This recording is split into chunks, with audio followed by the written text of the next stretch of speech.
Mapagpalang araw sa kaibigan. Ngayon po ay dito po tayo sa Pandawan, Capital Pandawan Fishport mga kaibigan. Ito po sa Camarines Norte.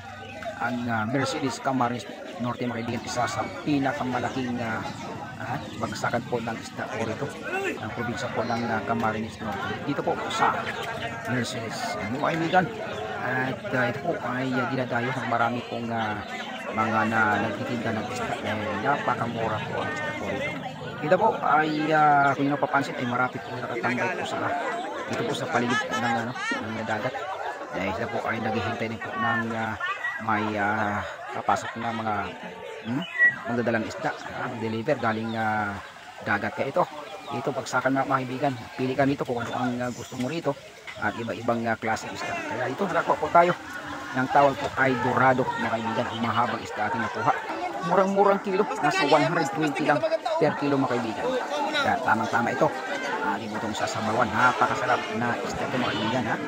Itong dorado po ang tawag nito.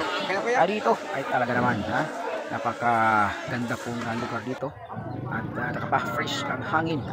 Sigurado naman talaga mga kaibigan, ang sarap lumanghap ng preskong hangin dito sa lugar ng Mercedes Camarines Norte. Siyempre naman dito rin tayo, habang nakabili po tayo ng isda dito ay pinahiwa na po natin para di na tayo maghiwa-hiwa dito. Murang-mura ang bayad po mga kaibigan dito. Kung makabili ka ng mahabang isda ay hindi mo nang ipano rito, slice mo na mga kaibigan. Kaya dito hindi ka matatakot dito sa mga tao dito po sa Camarines Norte dahil mababait po ang mga tao rito. Yan, okay. At pasyal tayo rito sa yung bintahan po ng mga isda mga kaibigan. Talaga naman dito marami po mga isda. Ang ibang mga isda na talagang mamahalin ay doon na dinadala sa Manila. O dito din habang nandito yung ibang isda na mga masarap mga kaibigan. Dito kaya nakakita po tayo dito ng yung isda na antat. Basta kakaiba. Hindi ko maanong pangalan. Itong ibang mga isda ito. Hindi ko na ito kilala yung iba. Yun, napakasarap ng mga kaibigan. Kaya dito po sa mga turista, kung kayo pupunta po dito sa Camarines Norte, punta kayo doon sa Mercedes mga kaibigan dahil napaka presko po ang kanilang isda rito. At meron ding maraming nag-iihaw ito ng isda. Kung bibili ka rito, mismo sa gilid po itong isdaan, ay meron po sa may gilid na sila po ay nag-iihaw ng isda. Habang ikaw ay nagpapaspecial, pwede kayo magpaihaw ng isda at pagbalik mo, kakain ka na lang. Wow, sarap, yummy dito. At iba't ibang isda na meron dito mga kaibigan. Kaya dito, marami ding pumupunta dahil siyempre namimili din sila kahit napakait ang panahon ngayon. Pero ay naman, fresh naman ang isda. Wow, sarap naman ito. Tanghalian ito, pwede. Ngayon po ay napuntahan po natin ay umaga po tayo pumunta. Kaya mamaya ito tanghali sigurado naman ito ang ating pong ulam na sinabawaan. Pwede ding tinula, sinabawang isda, inihaw at iba pa. Yung yummy talaga dito mga kaibigan.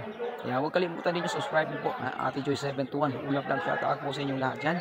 At kang Kabayan Manny dyan po sa Australia. Kabayan Manny, di ba talaga dito ka Kabayan Manny? At ang Mercedes Benz mga kaibigan si Kabayan Manny. Kaya dito nasasawa na po yan ng isda rito. Kaya pag uwi dito sa Pinas, sigurado yung mga tapalang tapalang yung ibang isda, mga seafoods. Mga kaibigan, dito so puntahan po nyo dito Linda Carpenter kung makapunta ka po dito sa Dait, sigurado dito marami kang istang mabibili.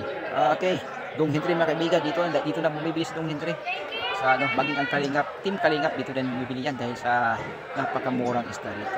Kaya nakabili po tayo kanina ng dorado, 120 na po ang kilo. Yun at yun po isang ibang pang mga taga 100 na po, tumpok-tumpok na mga kaibigan na iba't ibang klase, may pusit na, may iba pang, basta iba-iba, mga sabawan pong isda pwede. Kaya dito po ay kahit 10, kahit 50 pesos, 20 pesos makabili ka po rito. Ay mga kaibigan, at dito talaga at ang bagsakan talaga ng isda rito. Kaya sa mga pupunta rito para kayo po ay makapasya dito, lalo na po sa napakandang lugar, napakabait ang mga tao, ay talaga naman gusto kong talagang papalik-balik ka rito. Sa panahon ng tag-init, ito sa Camarines Norte, huwag kalimutan din ang Calaguas Island. Siyempre naman, mas malapit dito, 2 oras na po mga kaibigan. Malaburakay po yung buhangin doon. At yung ganda din ng lugar doon, ng Calaguas Island. Ayun po, shout out sa lahat. Kumusta po kayo sa ating pong mga taga-subaybay, taga-pakinig sa ating pong channel, Anthony Dan Vlog mga kaibigan. Thank you for watching. God bless us all and to God be the glory.